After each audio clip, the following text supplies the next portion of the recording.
Some coping mechanisms keep you protected and some quietly keep you stuck. Welcome to Wisdom Wednesday. I'm Missy, and today I am not pulling any cards. I actually just want to have a conversation about coping mechanisms. Today was a really hard day, and it got me thinking about recording for you guys and talking about my normal stuff and what I had planned out. But here I am, and I needed to talk about something else because I'm in a coping frame of mind. And I thought maybe it would be cool to share with you guys about healthy coping mechanisms and unhealthy coping mechanisms. And I clearly can't say that today. So let's talk about these unhealthy ones first. And many of these I have definitely been guilty about doing in the past, and some of them I'm still guilty about doing them.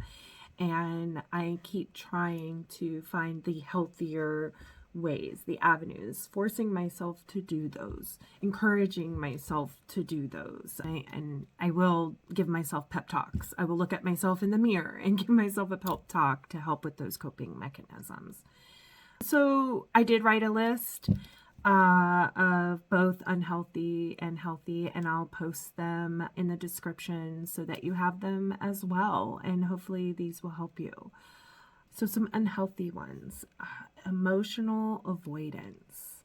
It's hard to deal with our emotions sometimes because some of our emotions are very uncomfortable. Doing a constant distraction, always staying busy and doing something, or doing stuff with other people, or being around other people, or working. Constantly working. It's just a constant distraction, and what you're doing is avoiding dealing with the issues on hand. Isolating yourself completely from everybody is not healthy, not a healthy coping mechanism. I could do that very well. When I'm sorting through and processing my feelings, I tend to isolate myself. The key is not to isolate yourself completely. So try to reach out to people. Numbing your emotions is unhealthy. Staying in toxic cycles because they're comfortable or familiar. Seeking validation to fulfill your emotional voids is unhealthy. Self-sabotage is another one. Escaping through unhealthy habits or impulsive behavior. I remember in my 20s, if I broke up with an ex, I would go on a drinking spree for about 3 days or maybe a week. I know that's, not great, right? But that's sometimes what we do. And it is unhealthy.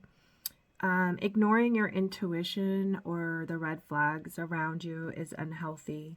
Refusing rest and continuing to have burnout cycles is another.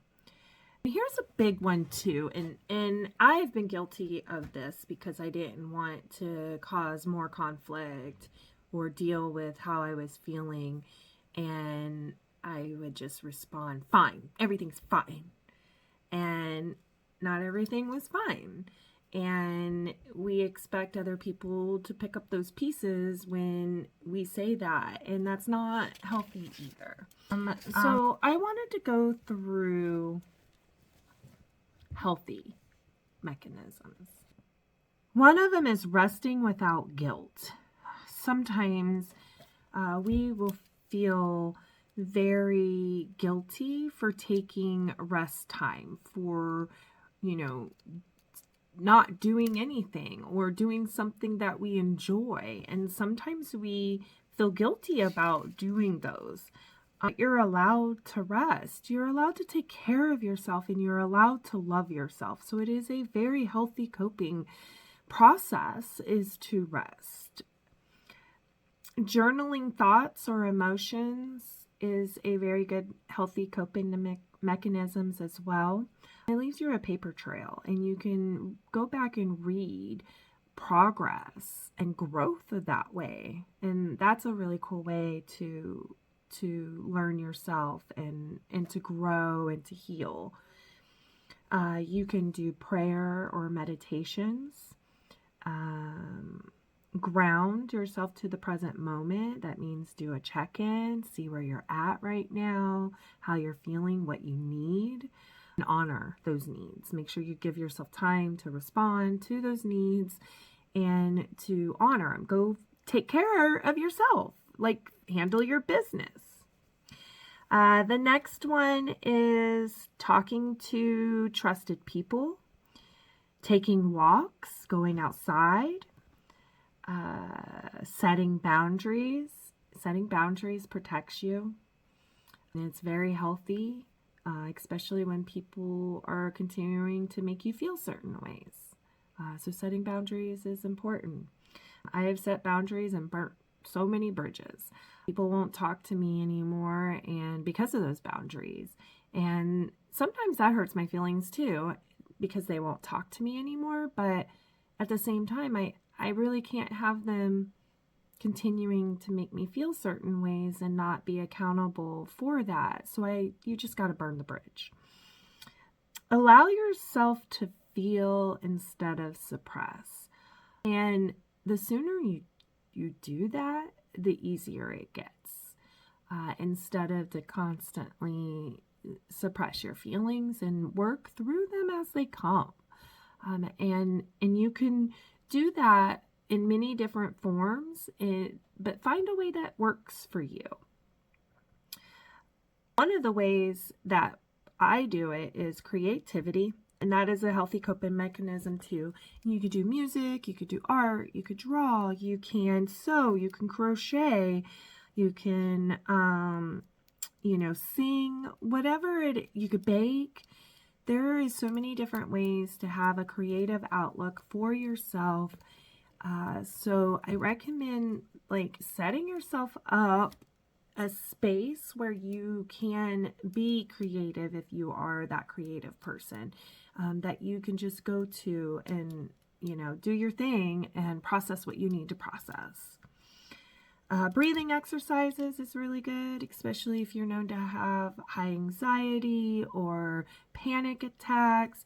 Working on breathing exercises can really help you with coping with anything that you're being thrown at. And if you do suffer from an anxiety or a panic attack, if you're in the practice of doing breathing exercises, it makes it a little bit easier to remember to do those when an episode has occurred for yourself, or respond if somebody reminds you.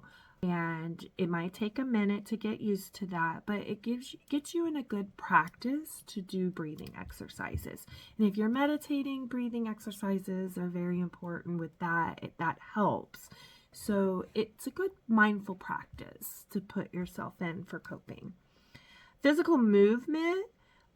Just don't rage clean. I've almost broke a finger doing that.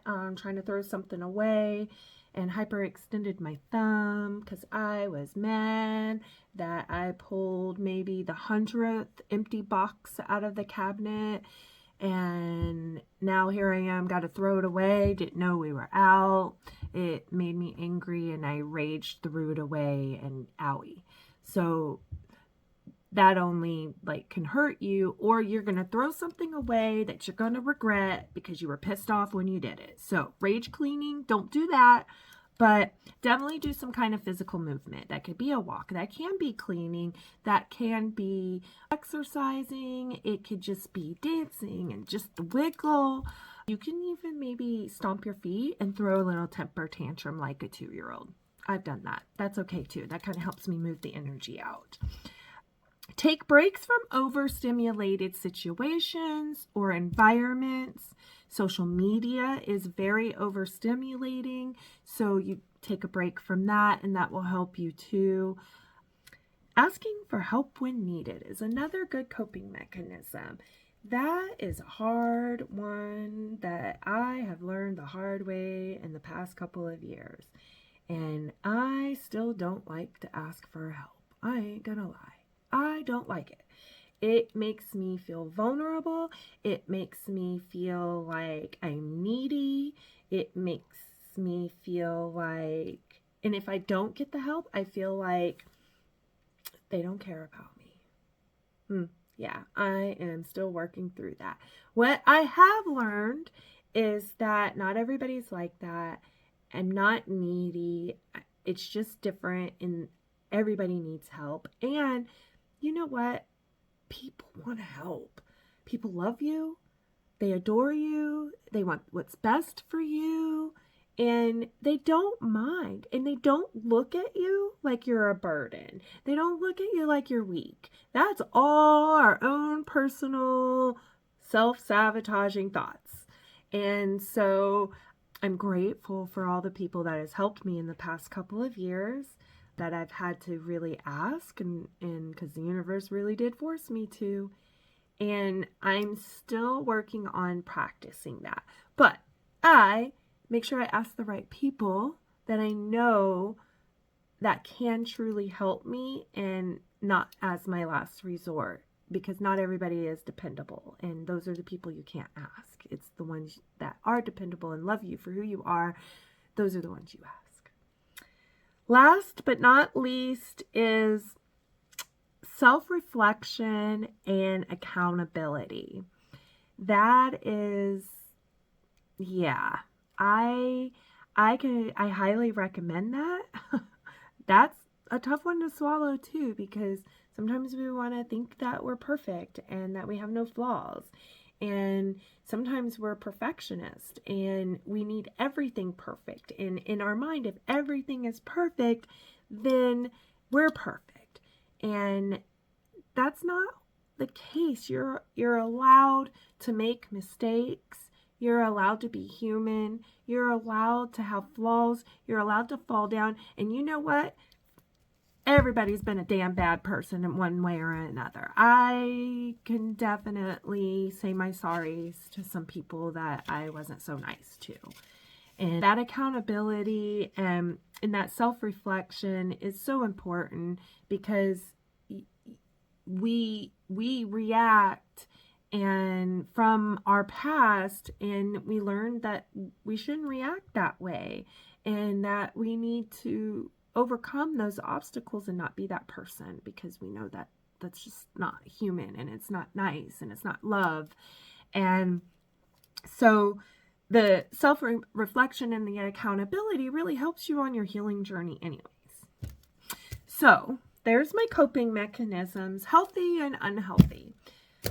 Since I had a really hard day, I have a project that I wanted to work on, and so I just went ahead and started it. I am going to sew myself a new outfit with this material. Isn't it pretty? And I've started to take this is a dress.